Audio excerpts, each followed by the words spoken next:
Hi there and welcome. Today I would like to introduce you to a book called The Soul and the Sea, Essential Healing for Everyday Life by Benig Mauger. This book is published by John Hunt Publishing. It is also available to buy from them as well as book retail sites such as Amazon. The blurb on the back reads, "In The Soul and the Sea, Benig Mauger interweaves depth psychology with spirituality to present a new model of healing. Inspired by the sea and land around her home, Mauger draws from her own life experiences as a Jungian therapist and spiritual teacher to illustrate how connection to nature and the spiritual world can heal emotional wounds. In a time of spiritual awakening, emotional healing must move beyond psychology to be effective. As both a guide and a creator of a new portal for healing, The Soul and the Sea reads like a story as it charts the journey to healing through nature and spirit, while serving as a tool for emotional healing and soul growth, showing us how to connect to our inner healer." I will also read the the introduction.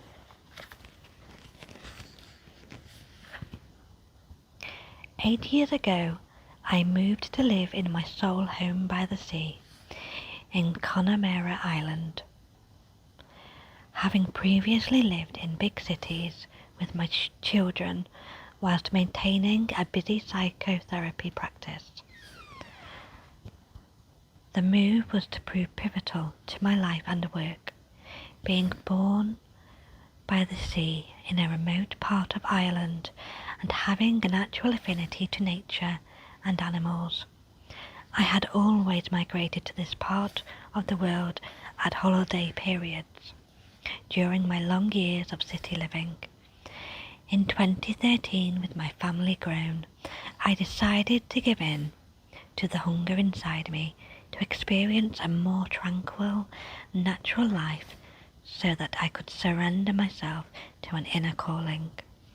A calling that had grown over the years until I could no longer ignore it. A call of the sea to dive deep into my inner being and connect with the voice of my soul. And although I had grown my life and been informed by my years and experience as a therapist, so that I knew that healing was not simply a matter of will or of the application of good psychotherapeutic knowledge. It wasn't until I answered this call that I understood the mystical nature of transformation and healing, and lived it. This book is the result.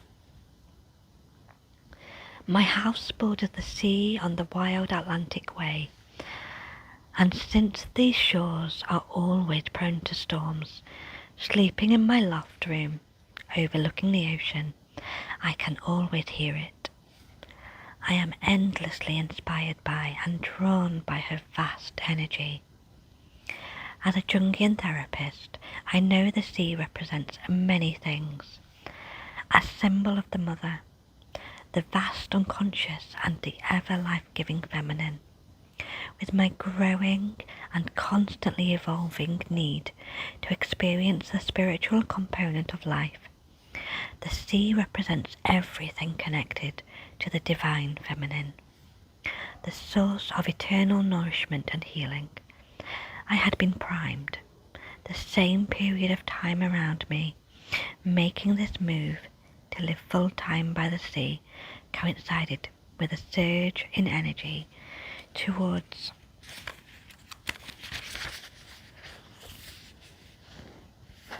the more healing aspect of my work and teachings, some of which had evolved as a result of my last book, Love in a Time Broken Heart. Healing from Within, published in 2008. I began leading my Healing from Within workshops here at my soul home in the form of 3-day retreats, facilitating a deeper immersion into soul, designed to guide participants on an inner journey to wholeness. These experimental workshops incorporated Jungian with developmental psychological themes, using guided meditation, sacred poetry, art, myth, drama and dream work. Participants were invited to learn how to heal from within, intuitively understanding that clients on a retreat would be nurtured by proximity to the sea. It was easy to incorporate free time in nature as an integral part of the workshops. At the same time, given my remote location, I began to teach online via webinars and online courses. Throughout all this, the sea continued to call me and inform my work. At a deep, visceral level, I had always understood, or rather felt, the healing energies in the earth around me.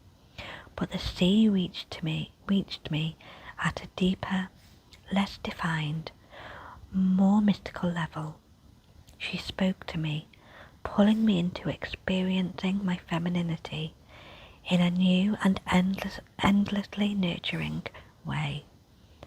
My connection with her enriched my life and awakened it, seemed to me, my own sacred feminine nature. Long dormant,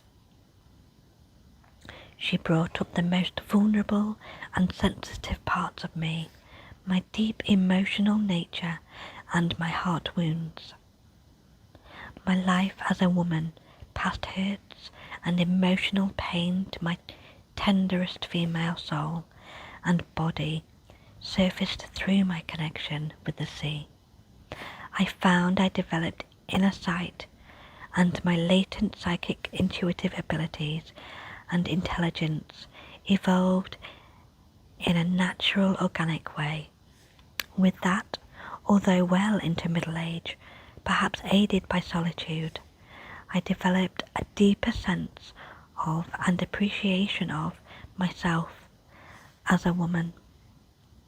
As a child, I had always been fascinated by the tale of the Little Mermaid, and since my family are French, Breton, my earliest bedtime stories were always read to me in French. I remember making my long-suffering auntie, who came to live with us periodically during my earliest years, when my family endured the hardships and the isolation of being refugees in a strange land, read and reread Le Petit Serin. My little girl's heart seemed to beat in tune to some resonance in this tale. I felt, but didn't yet understand. I lived and relived the pain and sorrow of the Little Mermaid, who loved a mortal and who had to trade her most precious possession, her voice, for human legs so as to win her prince's love. The central message was somehow that love was unobtainable, or rather that one had to sacrifice part of oneself in order to be loved. Perhaps a presaging of later heartbreak, I took this story to mean that love was out of reach somehow, and that love and heartbreak were inextricably entwined. The Little Mermaid is a sad story of impossible love, and yet, of course, there is a great beauty in the search for true love. A search that is universal and part of the human journey, and which I have come to understand as a spiritual longing or hunger for connection with the divine. We lived by the sea, and as a child the sea was very much part of my life. I remember long summer evenings returning home against a sunset mauve sky. My father's small boat laden with lobsters, which we had collected from the fishermen in the nearby island of Inishturk. I can still hear the gentle hum of the outboard motor as we snaked a path home through the oily calmness of the sea. The wonder and beauty of a sea that was benevolent and quiet, as it could be angry and perilous, still holds a special enchanted place in my heart. On those summer evenings, the sea somehow held us, allowing us to glide across her waters and bask in her care. Sometimes on our way back home, we stopped at one of the small islands, High or Friar Island, and decanted onto the rocks with our kettle and thermos of milk, complete with biscuits and sandwiches. My brother and father would start a small fire. The kettle would be placed on it, and we would lay out our tea on a napkin or tablecloth my mother would have packed. Waiting for the kettle to boil was magic somehow. The sun low on the horizon, small creatures darting about in the fading light, and the sounds of the sea below all combined to create an enchanted world. Not wanting to stray too far, we were allowed to wander about and forage in the rocks until my mother called us back and the tea was made. Occasionally we were lucky. We encountered seals on the way home, particularly during warm weather evenings. Grey, soft creatures with long whiskers. They seemed to call to us with their big, mournful eyes. We knew to keep very still, so as not to disturb or frighten them, and sang to them gently, as my father had taught us. We would lift their heads and stare at us, and they would lift their heads and stare at us, as though in recognition of our shared heritage and history on these western shores and seas. It seemed to me they were communicating somehow, and it still thrills me to see seals when they swim close to the shore beneath my house. Life moved on.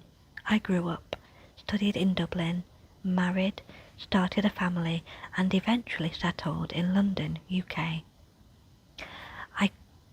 I completed further training in psychoanalytic psychotherapy and started a clinical practice.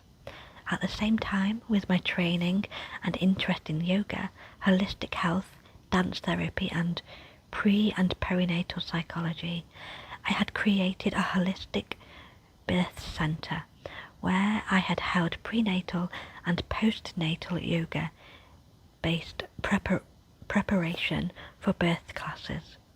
Couples came to me to help them prepare for the birth of their babies.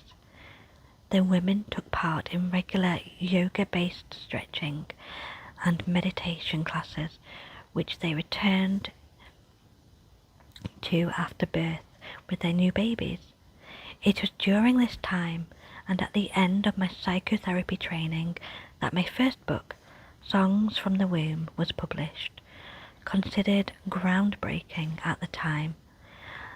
My book challenged one of the most pervasive myths of our time, namely that birth is purely a physical event to be managed by doctors, based on my experience as a birth teacher, therapist and mother, and backed by recent research in pre- and perinatal psychology.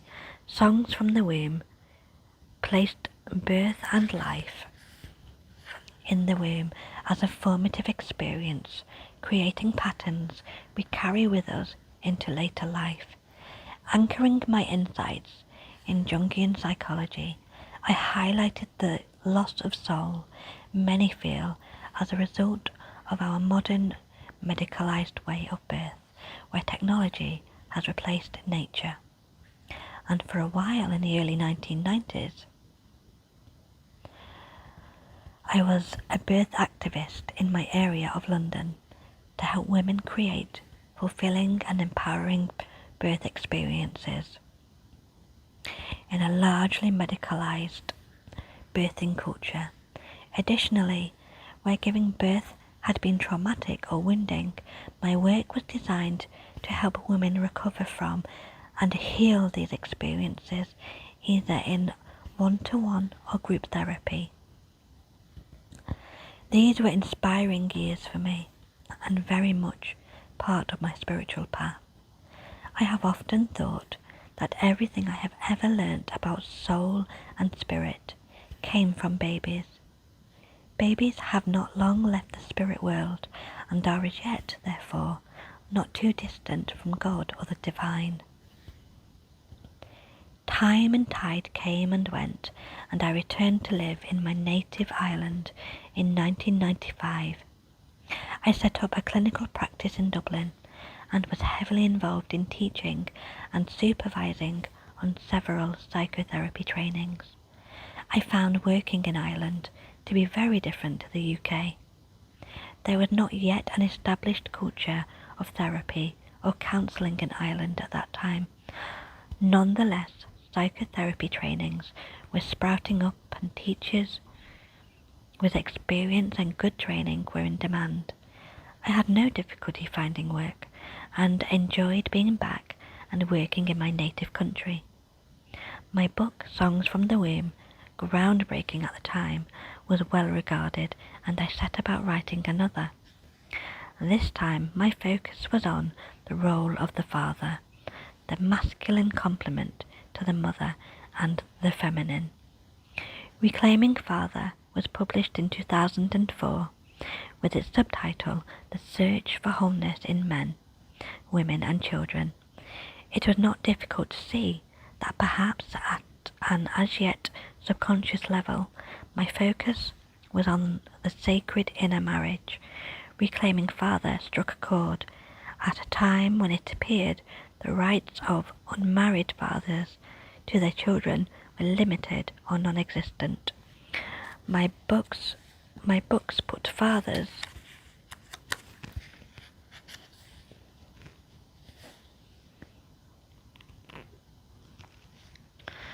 on the map, as it were.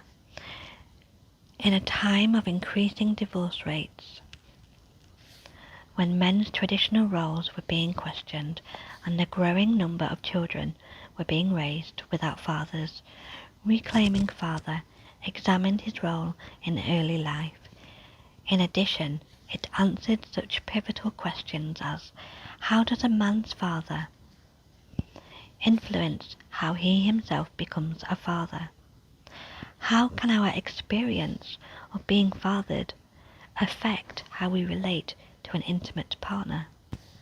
The publicity generated by my book on fathers served to highlight my work, and I embarked on public talks and media interviews. Meanwhile, my life and spiritual path was moving increasingly towards healing. My own experience, both as a therapist and a woman, led me naturally towards a more spiritual approach to wellness and psychological health. I continued to find personal solace in my soul home in Connemara, to which I returned frequently for increasingly longer periods at a time. I knew intimately the healing properties of a life lived close to nature and relished my time there. In between my clinical practice and rearing my children, who had adapted well to life in Ireland, I took time to write. I would undertake short periods of solitude so as to fully immerse myself both in my inner world and to the voice of my soul. A failed relationship catapulted me into a search to heal my heart and to understand the journey to spiritual wholeness. I seemed destined to write about heartbreak, 4 years later, Love in a Time of Broken Hearts was written and published. Considering love as both a human and divine passion, in it I explored how our love relationships reflect our inner drive to wholeness, and how a love wound is a sacred initiation with opportunities for soul growth, explaining the connection between our early life experiences and our patterns in love relationships, and addressing the emotional turmoil resulting from relationship breakdowns. This was perhaps my most personal book. By truly embodying the experience of heartbreak and the longing for love, Love in a Time of Broken Heart, Healing from Within charts the inner journey to healing and wholeness after heartbreak. In the years that followed, I was to throw myself into the world of soul healing and created a personal, if unique way of blending depth psychology with spirituality in my therapeutic practice. As the subtitle to Love in a Time suggests, healing from within became the primary focus of my workshops going forwards. My workshops and seminars became less focused on the theories of depth psychology than on spiritual wisdoms from sacred poets and writers. I had understood at a deeply visceral level that healing oneself is less a matter of cognitive understanding than on feeling, on surrender, acceptance and love. As a Jungian, I was no stranger to the power of the transcendent, or the numinous, to alter our consciousness and transform our lives. I understood very well the formative impact of our early years on our later patterns of behaviour and belief systems. The child maketh the man was true, but not definitive. We had the power to heal ourselves and change our consciousness. This all the more when realizing our wounds are merely conduits to our growth. I had begun to see my own painful childhood and life experiences less as limiting, but more as a spiritual tasks of empowerment. And I knew in my deepest being that every heartbreak is a call to consciousness and to entering into a deeper experience of appreciation of oneself.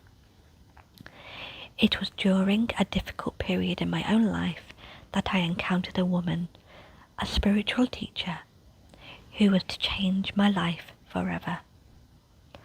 A little before I settled full-time into my soul home by the sea, I had met and worked with a Saima, spiritual master and healer with a mission of global enlightenment through practical spirituality and personal transformation.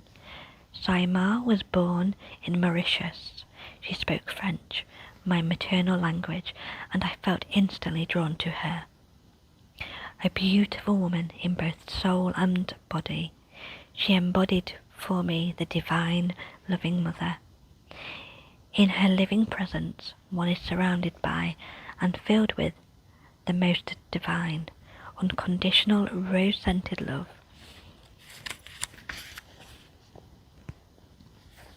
At the same time, since Ma is also a trained therapist, as well as an energetic healer, she urged us through her unique journey of profound healing program to awaken and grow spiritually through uprooting and healing unconscious early life patterns and negative belief structures. Her programs were truly transformational. I related well to her way of working, since I was also a therapist and understood how the imprints of our early life live on in later life. As a spiritual master and teacher, Saima was uncompromising, even ruthless in her pursuit to lead us into self-mastery and awakening to our spiritual mission and destiny. Her programs were intense, challenging, and utterly transformational. You were asked to leave your persona as well as your phone, books, and even your spiritual practice behind as you entered the temple of profound healing she created. There were to be no distractions to your inner journey to self-awareness and healing. You were laid bare. You came face to face with yourself, utterly vulnerable and open. Your ego dismantled. There was nowhere to hide. Saima surrounds you with divine love in such a way that allows you to be that vulnerable. I grew greatly in the active years of working with her. Conversely, however, my personal life was catapulted into upheaval, upset and ultimately lasting, life-giving change. It took me a while to see that, though.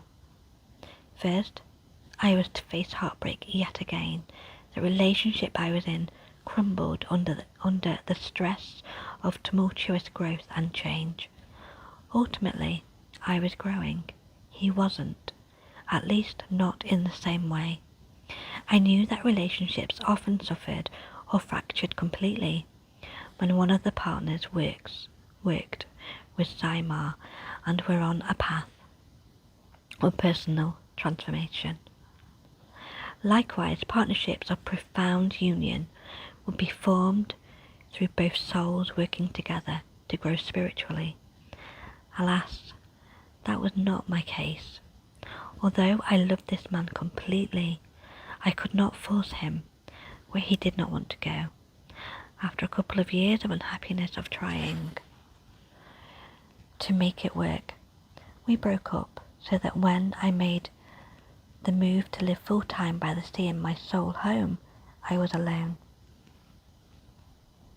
A period of 2 years followed, when my reclusive nature took over, and I happily succumbed to solitude, to a sometimes raw loneliness and the call of a wild heart. I say wild heart because all the while I was hurting from a love wound, but deep down I knew my heartbreak would take me to a deeper knowing, a deeper loving. It was easy to follow the inner calling I spoke of earlier. I plunged myself into work, into reading copiously on spirituality, healing, depth psychology, and of course, my greatest love, poetry. I read and reread the love poems of Reich, Rumi, and the writings of the greatest mystics, John of the Cross's Dark Night of the Soul, which was never far from my bedroom, took up permanent residence on my bedside table, along with Teresa Avila, Rumi Kabir, T.S. Eliot, Emily Dickinson, and others. By day I walked in nature, and by the sea with my faithful companion, my dog. She seemed to relish our seclusion, curling up before a roaring fire when the wind howled and rain pelted the land. I continued to see clients and teach online, all the while sharpening my inner knowing and increasingly moving towards and finding both answers and solace in the spiritual realm. I travelled and spent time in India and the Far East, relishing both learning from new cultures and the cocooning of yoga and spiritual retreats. Inspired by a lifelong desire, I visited Saima's birthplace, Mauritius, and was enchanted. My meditation practice changed and became more focused on connecting with the sacred feminine, the Great Mother. I started to trust more I grew softer in myself. I understood intuitively that I needed to work on self-forgiveness, and I learnt to nurture myself in a new way. I did not see many people, being content with my own space, visiting my children, some of whom had moved abroad a few times a year. My little grandchildren began to appear, and this opened up a whole new life for me.